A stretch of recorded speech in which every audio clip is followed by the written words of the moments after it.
All right, hi everybody. Hope everybody's doing well. Um, a couple of months ago, I released a video on my favorite 8 mic technique for rooms with a small ceiling, and I'll post a link over here. I kind of went through the mix of it, and I discussed why I think this mic technique works really well for rooms with low ceilings in order to get great organic but hard hitting drum sounds. And I figured it'd be really cool if I did the exact same thing, but in context. And I've pulled up a session that I actually did, recorded a little while ago with a completely different mic setup, but I figured I'd redo it and compare these new drums with this 8 mic setup, compare them against the results I got with more microphones, and just kind of take you through how I mix the drums, what I'm thinking about when I'm tuning them, and setting them up, and what I'm thinking about in terms of how I prepared files for a client.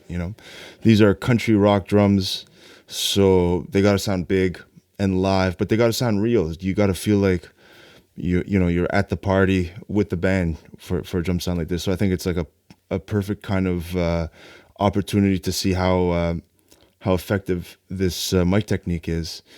And if you're into this sort of thing, please subscribe. I'm going to be doing. I have a couple of different ideas, kind of along these lines, planned for the next couple of months, and I'd like to release a couple of more of them. So keep a lookout.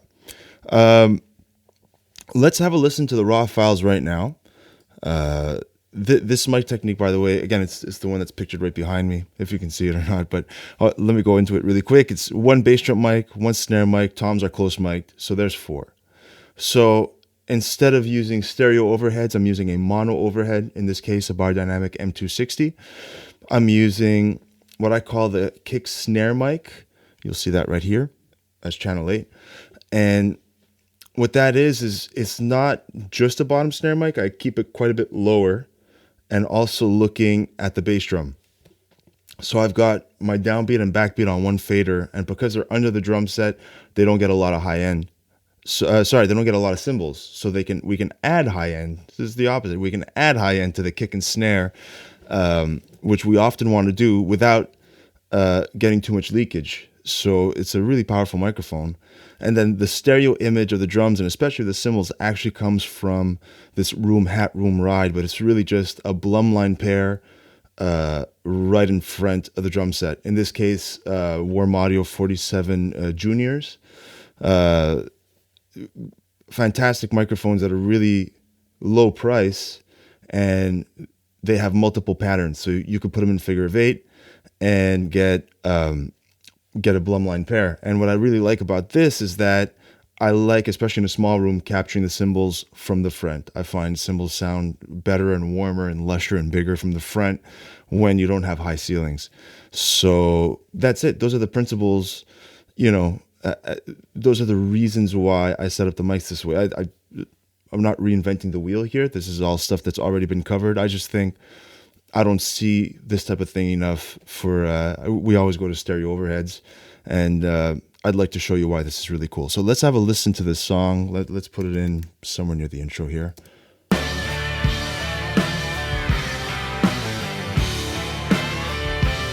These are not mixed yet. I'll be mixing it with you. This is raw, essentially.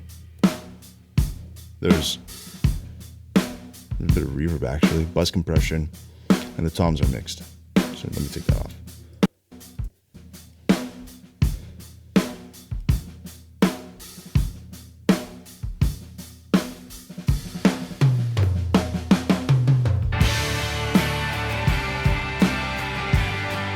Right? Here are the drums to beat.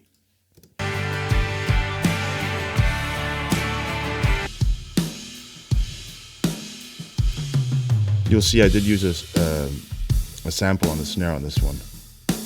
So if we'd like to hear that without the sample, hold up. These were the stems I printed for the producer. He usually just takes a kick, a snare, and a kit stem. That's everything else, so that he can balance the kick and snare and still kind of keep my drum sound. in. There you go. There it is without a snare sample.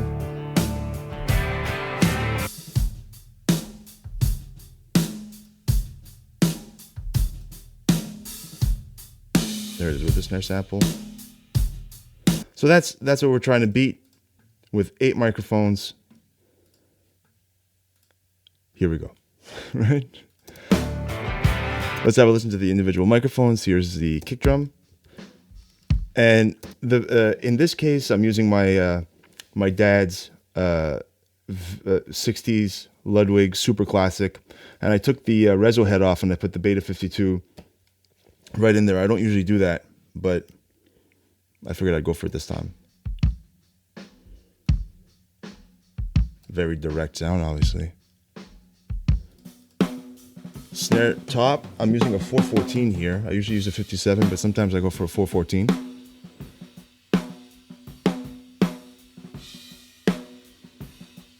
And that's a Ludwig Supraphonic from the 70s, 6.5. Can't go wrong really in the studio with that.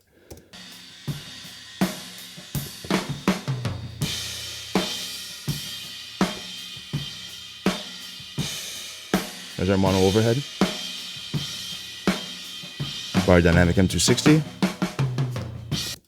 Our kick snare mic, which is in this case probably this Cascade Fathead.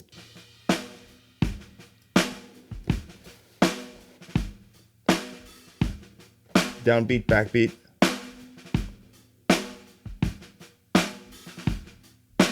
Not a lot of cymbal, right? So I can crank top end on that, and it's got a lot of natural, weird mid-range that blended in with the kind of scooped sound of the close mics adds a lot of realism.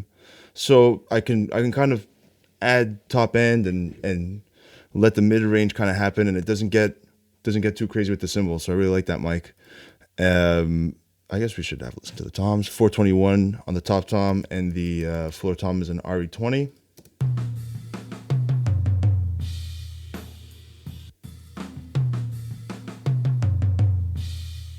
There we go. And that Blumlein pair right in front.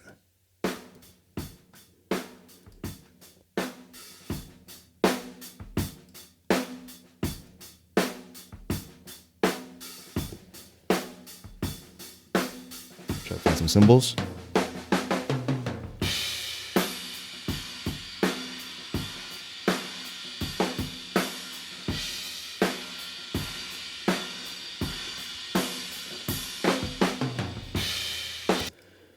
A very real picture of the drums, right from the get-go, from that pair of microphones. You know,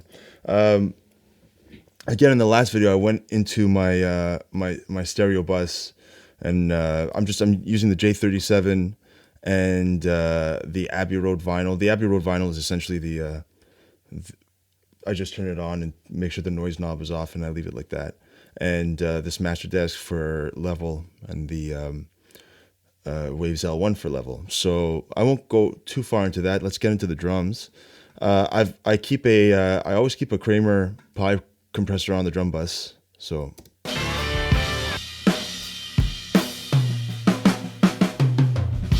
2-to-1 ratio fast decay, which is the release.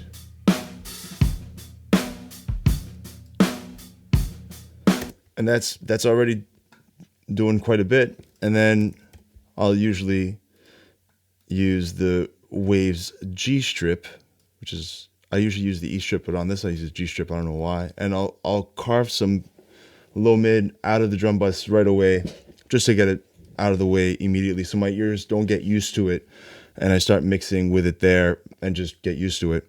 Because I find whenever I take it to the car or elsewhere, I have too much of it, so I start off by taking it out right away. Whatever doesn't sound musical. And it cleans things up. Sounds slicker right off the bat. Right?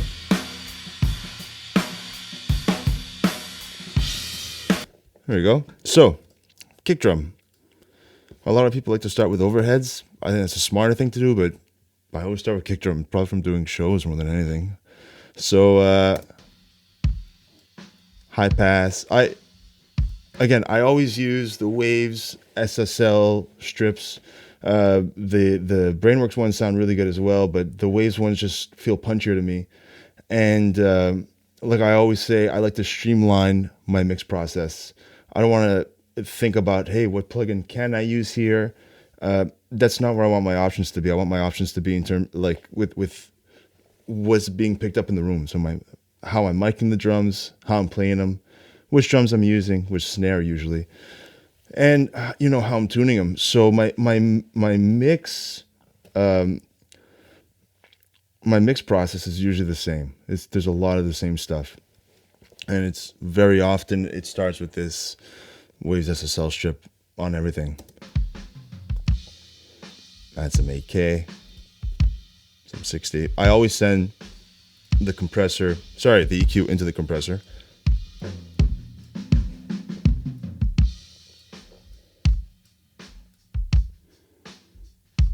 I'm not going to need any high mid. I'm going to leave that. I feel like it's going to get clicky really quick.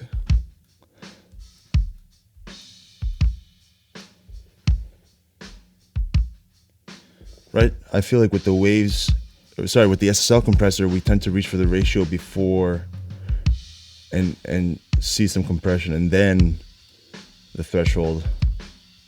I've heard other mix engineers mention that.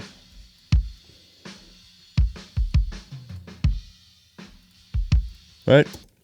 Then I'll usually put the Chef 73 just to finish it. I shape it with the SSL, and then I'll finish it with the Chefs.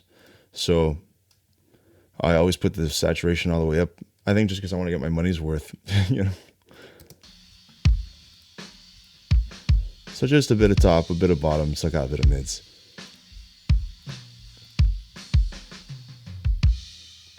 And then to compete with everything else, I will use this BX Boom. And I'll use the Not Enough preset and then just move it up until I see it working, and you'll hear it.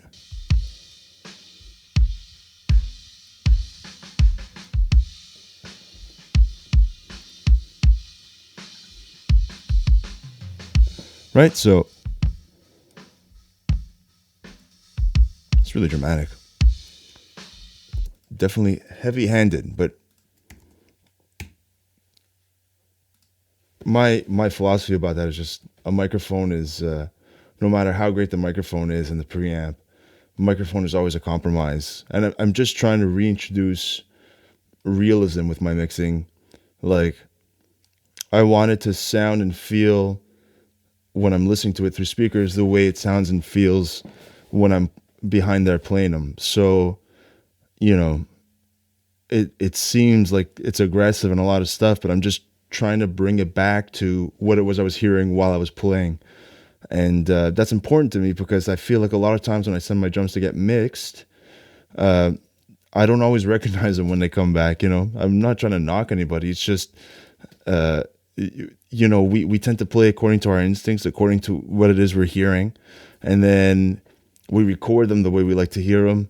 And then sometimes they come back and you don't recognize them. So when I mix, I'm really mixing just to recognize what was I was hearing while I was playing. So that's always what's driving every decision that I'm making.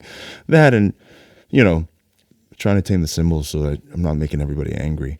So let's have a listen to this snare top. High pass, around 70. Just a bit of 8K. And again, I won't add too much. I would like to hear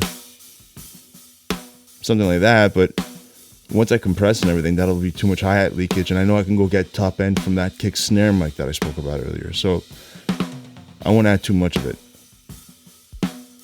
Oops.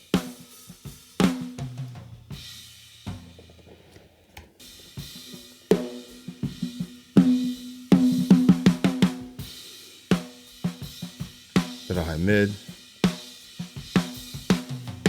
Again, slow attack compression, sending the EQ into the compressor. And for a snare like this, I will put an expander on. I mean, it's pretty much gating, you know.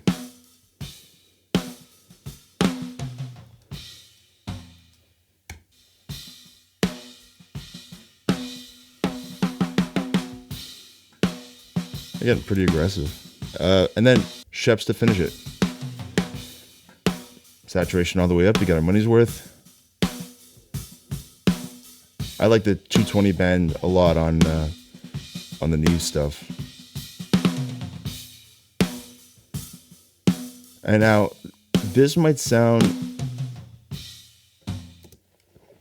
I remove some of that 1.5 in snare top, and it might sound a little too beefy, but with the overhead and with the room mic, there's quite a bit of crack from the snare already, and it's the type of thing that not all speakers like. So I remove it here, even though sometimes it's a little counterintuitive to me, because I know from listening tests elsewhere a lot that not every set of speakers likes all that 1.5, and if there isn't enough low end to kind of beat it, depending on the speakers that you're listening to, it can get like, it could just sound a little thin and ratty.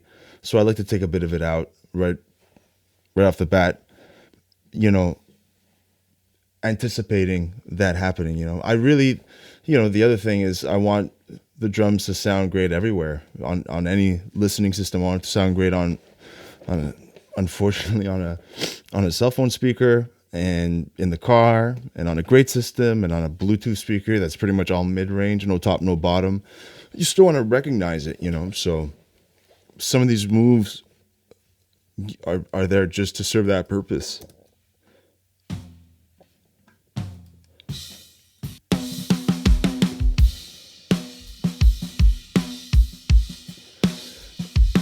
Let's leave that there for now. And what I usually do is then I'll go to the mono overhead, because I should get the kick, snare, and the overhead to be sitting well with each other. And with just those three, if I play this in the track, it should kind of already be working. And then everything else will just help, you know.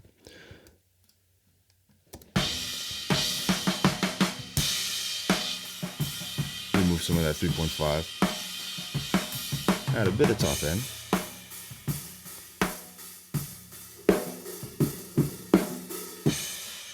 Shape some of that mid-range.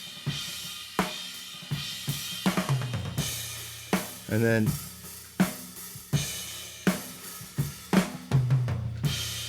with ambient microphones, so overheads, room mics, knee mics, I like to send a bunch of low end into a fast attack compressor, all within the SSL strip.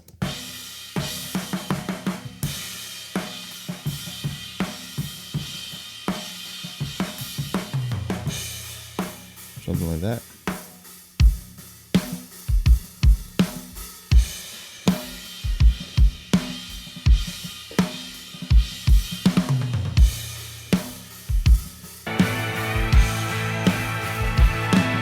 Right?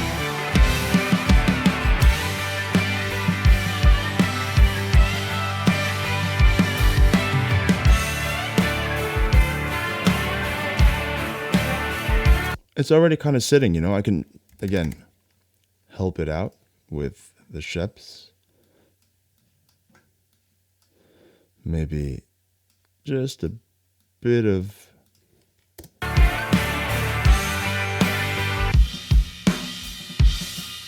Sorry.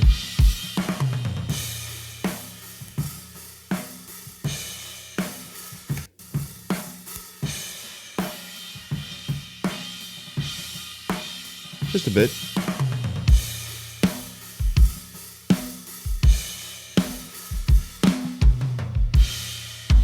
Right, and then to finish off the mono kind of information of this, I go to the kick snare mic. And once again, the SSL E strip. Is this the E strip? I think it is. Top end, bottom. I keep the attack slow.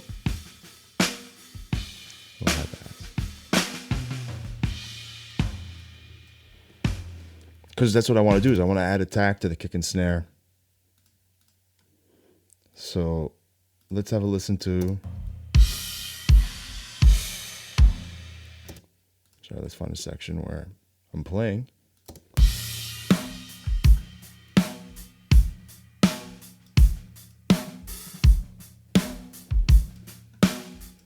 Right?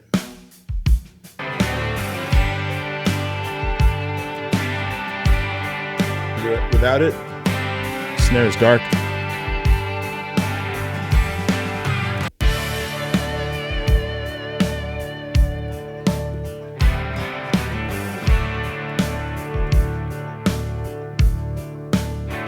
Opens up the snare and the kick.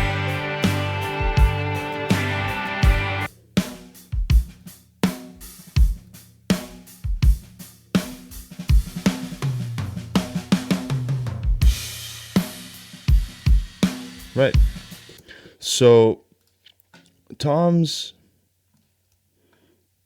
top tom I'll add 220, remove low mid, add top end. Pretty much the same thing I think everybody's doing.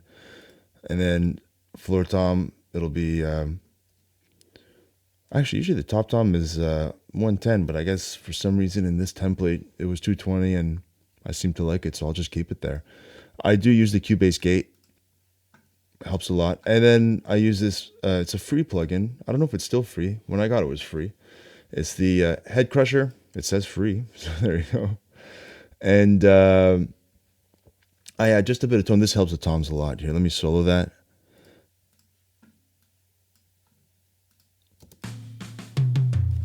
Without it. There it is. It's like hitting the loudness switch. Loudness button on an old hi-fi stereo system. You know, if any of you have that, or maybe your parents or grandparents too, but that's all it does, and it helps out a lot. And right, so then let's get to this this Blumlein pair now. This room.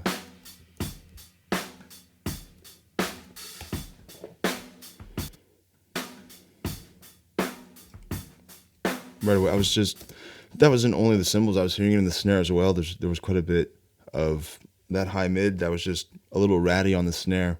That's the type of thing that accumulates in a room with low ceilings. So you can cheat by EQing to make it sound like it's coming out of a bigger room.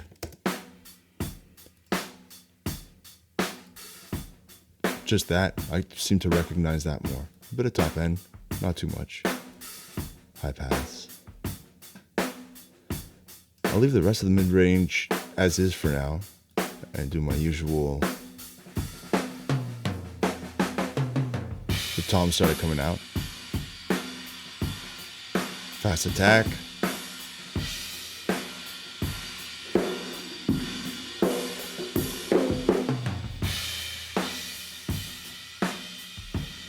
Right, when I'm carving out mids, I just want to make sure that whatever it is I'm leaving in here is really intelligible. And I don't know how else to describe it, but I want to make sure I'm leaving in what speakers like to reproduce. You know, sometimes you get like this killer mix happening here. And the thing that gets us is that we take it somewhere where speakers kind of don't like what's happening. They just don't like reproducing what it is we've left in there. And things get hazy and murky. And it was sounding super hi-fi when we were mixing it on our speakers. And then elsewhere it sounds just murky and puffy and hazy and cardboardy.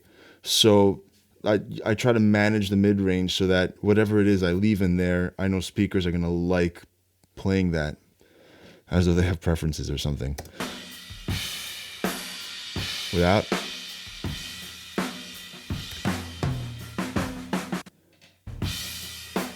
And we're finishing it off with the Sheps. Oh yeah, that 110 band helps a lot.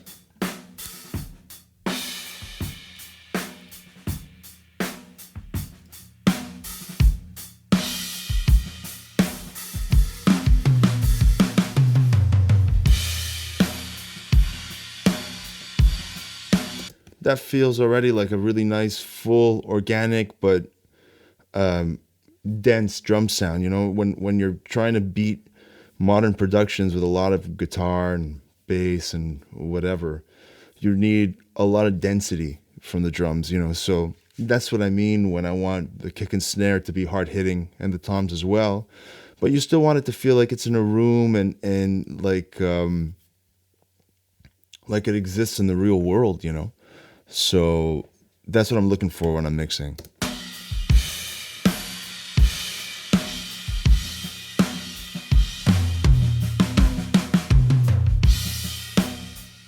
Right, so what I do is I send the ambient microphones, so in this case the mono overhead and the room mics, to an ambient reverb, so the CLA Echosphere, and I guess I've taken off the slap completely. I don't usually do that. I wonder why that happened. I'll usually sync it and leave a bit of it in there.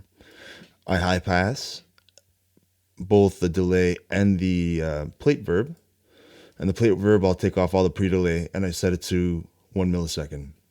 Or 1 second. Sorry, 1 second. Not 1 millisecond. So on its own, this reverb sounds like...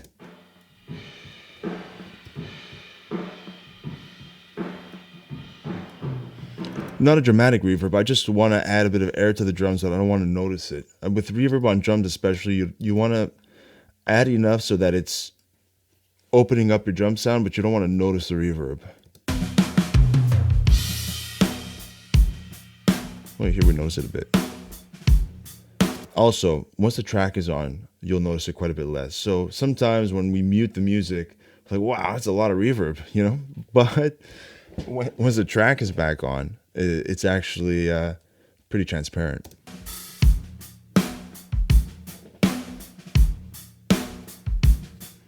Right, and so in this template, I had a hall verb on the snare. That I'm just sending the snare top to that, and I guess I'm cutting off a lot of 2K, and I'm shelving down some lows, and then removing a little more low mid. That must have been, that's just a part of my template right now, but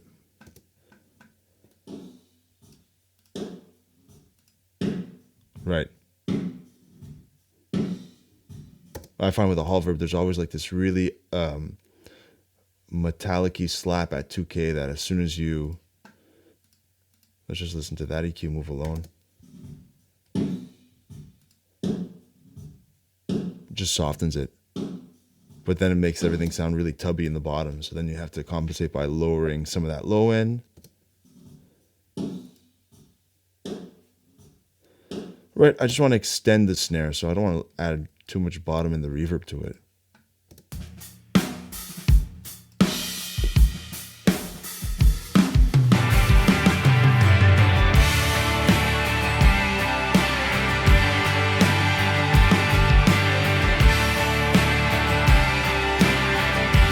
So a couple things now is that, first of all, lately I've been trying to beef up my stereo bus a little more. So I'll add, I think I saw a video with Andrew Sheps doing this where he adds 10K and 103. These aren't actually decibels, so 3 units of each.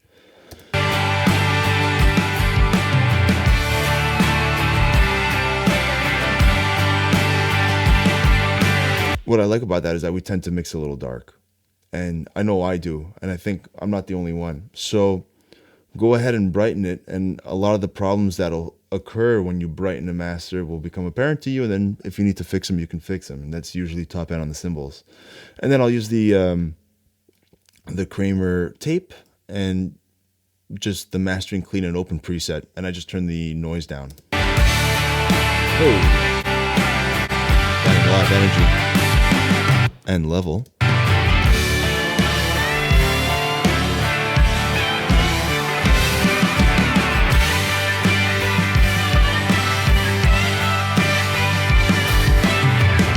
So it sounds now like it's pumping a little bit, and that's probably this boom, the low end of this boom kind of pushing into now saturation. And there's 3 levels of I tend to use more saturation than compression on my stereo bus, I guess. And mostly because I'm not mixing records, I'm mixing drums a lot. And when I mix drums, I send them to clients. So, for example, this is what I'll send to a client, which is, it'll look something like this folder here. So you get my mixed drum stem, so that, let's say you're working on something. I've had clients ask me for this. Can you just send me a quick drum mix, so that, because I got a vocal session in like 3 hours, and we'd like some vibe, you know. So this is for another song. And then I stem out my mix. So I'll do a kick stem, overhead stem, room stem, snare stem, tom stem. And in this case, it depends on what I think the producer or mix engineer will need. But I stem it out to get the drums kind of there, but to leave you the option of, you know, how you want to level things, how you want to push into your compressor, whether or not you want to trigger samples with it. Right, kick. Oh, that's cool. The overhead stem. Oh.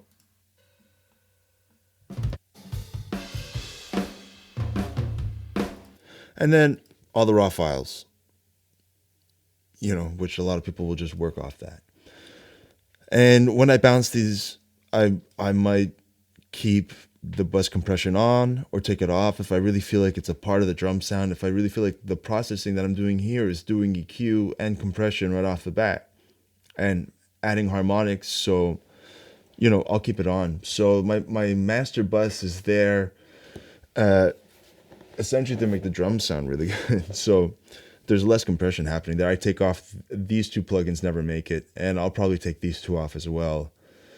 These are just for context, to make it sound like a finished product, you know. So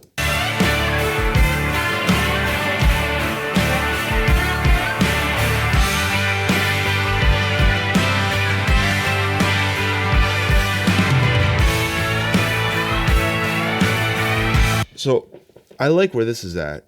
Something I keep telling myself I have to keep in mind, and I think it's important to mention here, is that, for example, I'll mix something and get the drums to where I really like it, but they won't be that loud on the record after they've gone through the producer and or the mix engineer. They'll be quite a bit softer. And that just means that I should start mixing with this music stem here, right, a little louder, and then see if my drums need anything to still beat the music, because I can't use level to beat the music. I've got to see if there's something else, usually top end, or compression, or a transient designer or something. So, right, I mean, the way we usually hear drums as drummers mixing is probably something like,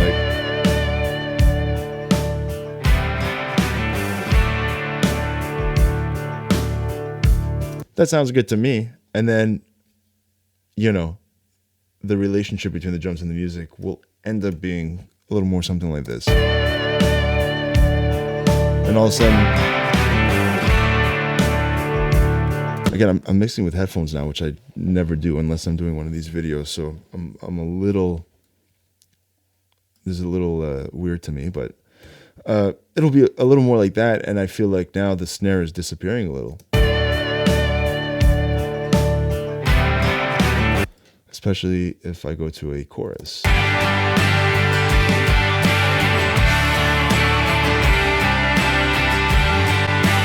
All of a sudden I've lost a bit of downbeat and backbeat. So the easiest thing to do first would be to add a transient designer and just try to get a little more out of them.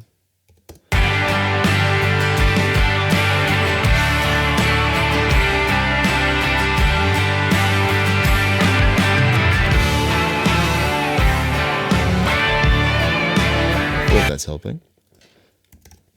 Let's do the same thing on the snare.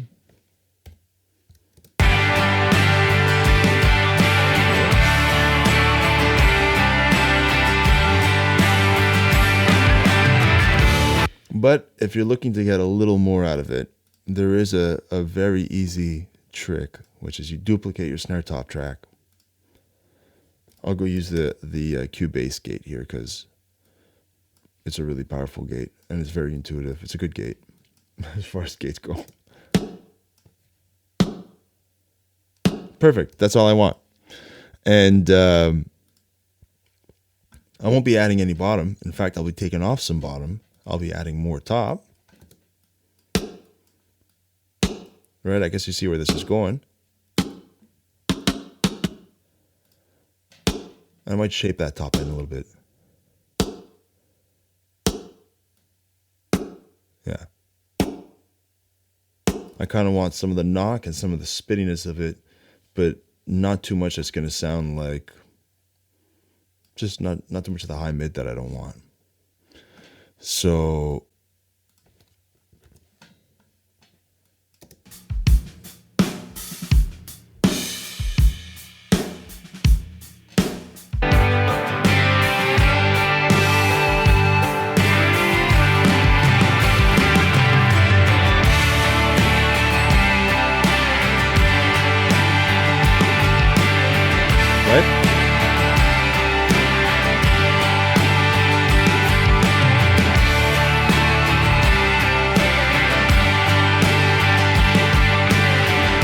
that's usually when we'll reach for a sample, is when we need more of that. But this could be a way to do it. Quick, just duplicate it. And it's the same crack from this snare drum. I'm just looking for a bit of the Van Halen knock, you know, to kind of help it along, and a bit more top end, something to spit a little more, because that's what gives us that slightly, you know, synthetic, larger than life, hyper realistic snare. That's just in style right now.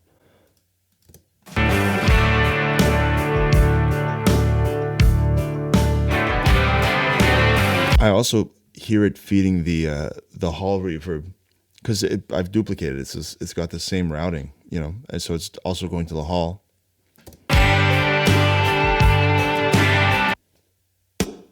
Right?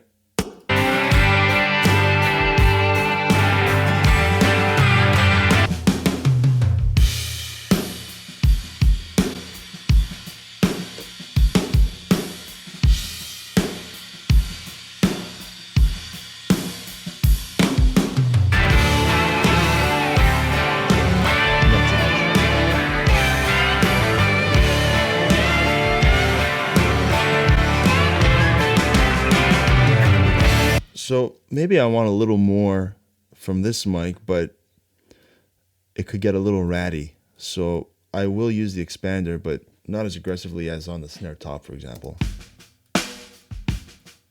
That's a cool sounding mic.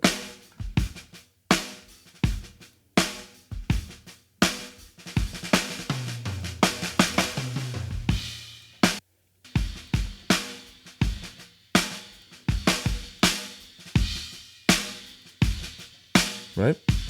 Yeah.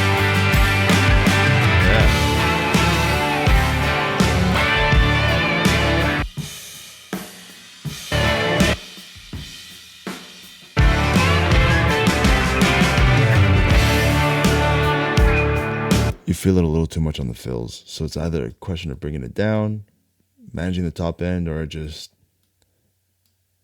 gaining a little more.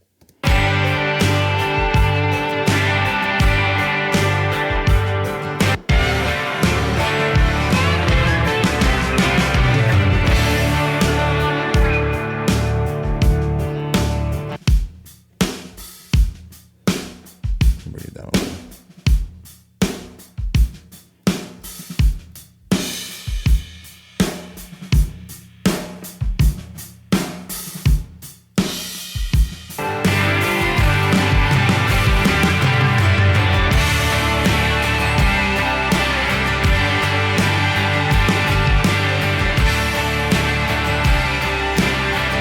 Let's see how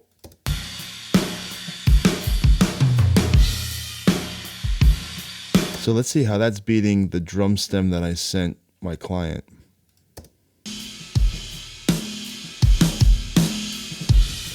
This one's wetter.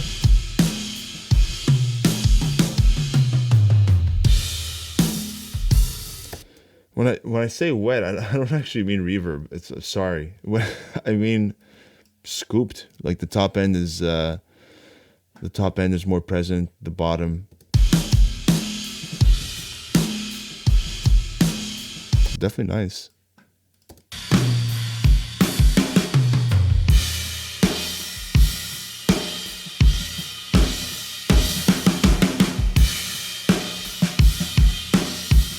This one, this new one here sounds a little more open.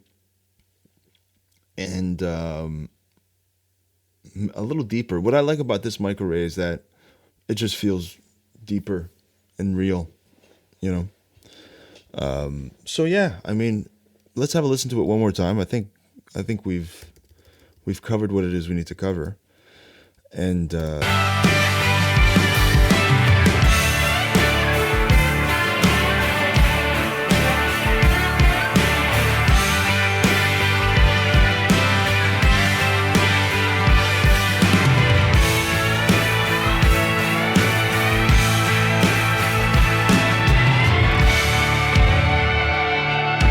I mean, from there you can go and kind of fine tune things. Let's listen to the drums soloed one more time.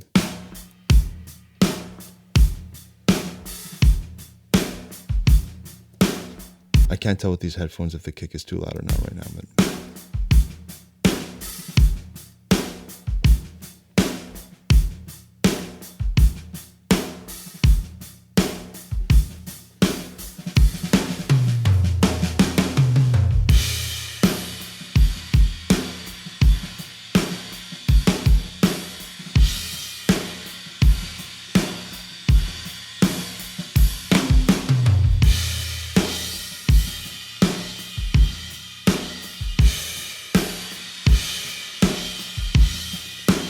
So yeah, there it is. Cymbals sound nice and big and warm, and cymbals have low end. You know, I like hearing low end in cymbals. I hope this is useful. You know, leave a comment if you like this, if you've tried this before, if you tend towards mono overheads more so than towards stereo overheads. If you've done this kick snare trick over here, where it's just one microphone capturing the batter side and the snare bottom, you know, I've had a couple of people comment on that microphone before, and they seem to really like it. If you've tried it before, let me know. Let me know if it works out for you. And yeah, speak to you soon.